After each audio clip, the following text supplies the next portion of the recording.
Donc le président bouquine, se promène, se fait du bien. Les ministres, eux, jouent au premier de la classe. Oui, et passent des vacances studieuses, Hélène Jouan. Des vacances? Quelles vacances? Si le porte-parole du gouvernement, Benjamin Griveaux, assume son farniente, avec une photo de la route de ses vacances postée sur Instagram, les autres préfèrent largement afficher leur activisme.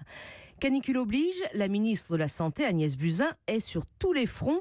Pas question de laisser à croire qu'elle bronze pendant que les Français étouffent. Son collègue de la transition écologique, Nicolas Hulot, reste invisible, mais pas muet. Il disait hier sur Europe 1 se consacrer, lui, aux causes du réchauffement climatique. Certains profitent de leur lieu de villégiature pour faire leur service après-vente. Marlène Schiappa organise vendredi, dans un quartier des cafés populaires de Marseille, une rencontre autour de sa loi sur les violences sexistes et sexuelles, tout juste promulguée. Jean-Michel Blanquer, toujours premier de la classe, est allé saluer de jeunes bénévoles engagés dans la rénovation d'un château. La garde des Sceaux, Nicole Belloubet, s'est affichée auprès de surveillants de prison, avec qui elle a entretenu des relations compliquées cette année.